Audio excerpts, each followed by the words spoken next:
के कारण आप देख सकते हैं, जब मध्य प्रदेश में चुनाव चल रहे हैं, छत्तीसगढ़ में चुनाव चल रहे हैं, राजस्थान में चुनाव चल रहे हैं, और कांग्रेस पार्टी के मुखिया के रूप में राहुल गांधी इस समय केदारनाथ धाम की यात्रा कर रहे हैं। यानी उन्हें मालूम है जनता जनार्दन क्या परिणाम देने वाली है, और इसलिए वे चुनाव का सामना करने की हिम्मत नहीं कर पा रहे हैं। लेकिन भाइयों बहनों, दूसरी ओर भारतीय जनता पार्टी है। अगर कांग्रेस समस्या है तो भाजपा उसका समाधान भी है। थोड़ा सा ऐसे हो जाओ यार, समाधान आतंकवाद की समस्या का समाधान कश्मीर में धारा 370 प्रधानमंत्री मोदी जी ने एक झटके में समाप्त। समाधान जिस राम जन्मभूमि के लिए 500 वर्षों से युद्ध चल रहे थे, आंदोलन चल रहे थे, और जिस समस्या को कांग्रेस ने असाध्य कर दिया था। कांग्रेस के नेता कहते थे राम तो हुए ही नहीं, कृष्ण हुए ही नहीं।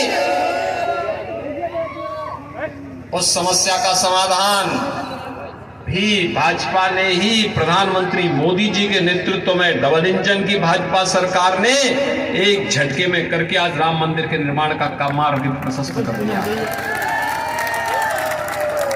मैं पूछना चाहता हूं भाइयों बहनों, मैं पूछता हूं, जो आज काशी में काशी विश्वनाथ धाम देखने को मिल रहा है, क्या ये कांग्रेस कर पाती? क्या अयोध्या में राम मंदिर का निर्माण क्या कांग्रेस कर पाती? और महाकाल के महालोक का निर्माण भी क्या कांग्रेस कर पाती? भाइयों बहनों, कांग्रेस, जो मैं पहले भी कहा हूं, देश की समस्या का नाम है, और भाजपा उस समस्या का समग्र समाधान का नाम है। और इसीलिए भाइयों बहनों, आपने देखा होगा पिछले 9.5 वर्ष के अंदर प्रधानमंत्री मोदी जी के नेतृत्व में देश की तकदीर बदली है, तस्वीर बदल गई है। वैश्विक मानचित्र पर अगर आप देखेंगे तो भारत आज एक नई ऊंचाइयों को प्राप्त कर रहा है ना। भारत का सम्मान बढ़ा है दुनिया में। मेरे भाई भारत को संकट मोचक के रूप में लोग देखते हैं, प्रधानमंत्री मोदी जी को देखते हैं।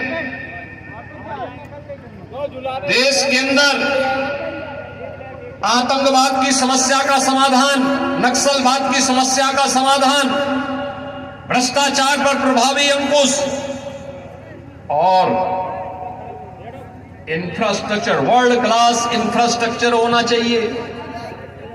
हर घर नल की योजना, गांव-गांव की connectivity, airport, stadium, IIT, IIM, AIIMS जैसे वर्ल्ड क्लास के संस्थान बन रहे हैं, तो वन डिस्ट्रिक्ट मेडिकल कॉलेज की स्थापना का मार्ग भी प्रशस्त होगा। उसमें क्या परेशानी है मेरे भैया? भाइयों बहनों, आपको दिख नहीं रहा, कांग्रेस साथी तो देश के अंदर सर्वाधिक समय तक शासन करने के कारण वह भी समस्या का समाधान कर सकती थी, लेकिन नहीं, वह समस्या देने वाले थे और भाजपा समाधान करने वाली है।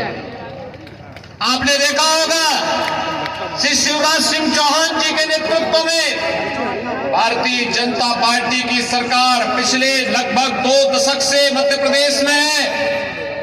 ये मध्य प्रदेश पहले बीमारू राज्य की श्रेणी में आता था, और शिवराज जी के नेतृत्व में आज मध्य प्रदेश बीमारू राज्य से उभर करके एक विकसित राज्य की ओर अग्रसर हुआ है।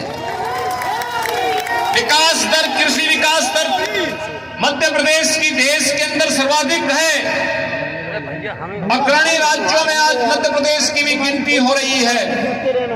यहां पर व्यापक परिवर्तन करने का कार्य यह शिवराज सिंह चौहान के नेतृत्व में भारतीय जनता पार्टी की सरकार ने किया है। भाइयों बहनों, आज जो परिवर्तन आप देखते हैं, हर गरीब के घर में शौचालय बन रहा है, हर गरीब के सिर को ढकने के लिए आवास मिल रहा है, हर गरीब को स्वास्थ्य की सुविधा के लिए 5 लाख रुपए का स्वास्थ्य बीमा का कवर मिल रहा है। और भाइयों बहनों, यही नहीं, कोरोना जैसी महामारी के दौरान 80 करोड़ लोगों को फ्री में राशन की सुविधा का लाभ, उज्ज्वला योजना में हर गरीब के पास, पहले क्या होता था, पहले तो कनेक्शन रसोई गैस का मिलता नहीं था, और मिल गया तो त्योहार के दिन जब घर में भोजन बनने की बात आती थी, पूरा परिवार एकजुट होता था, तब रसोई गैस का सिलेंडर समाप्त। अब सिलेंडर लेने के लिए जाओ तो वहां इतनी लंबी लाइन लगी रहती थी कि पुलिस के डंडे चटकने लगते थे। तो या तो पुलिस का डंडा खाओ और खाली सिलेंडर लेके आओ तो घर में बेलना से मार खाओ। यही तो कांग्रेस करती थी। दिनेश प्रताप सिंह हमारे मंत्री कई बार बेलना से मार खाए, क्योंकि अभी पूर्विया है और पूर्विया ठाकुर होने के नाते कई बार, इसलिए इस बार इन्होंने ही चयन किया कि मैं रायसेन में ही काम करूंगा। भाइयों बहनों, मोदी जी ने ऐसी समस्या का समाधान किया कि आज यहां पे कोई समस्या नहीं, रसोई गैस के जितने कनेक्शन लोगों को चाहिए मिल जाएगा और गरीब को फ्री में मिल जाएगा। हर घर तक बिजली का कनेक्शन पहुंचाने की व्यवस्था।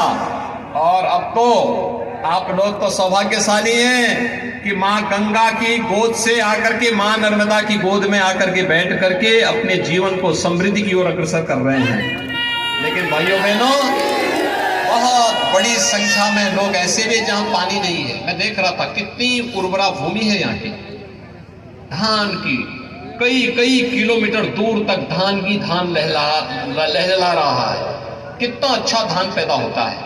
सचमुच यहाँ का किसान अभिनंदनीय है और उस किसान के लिए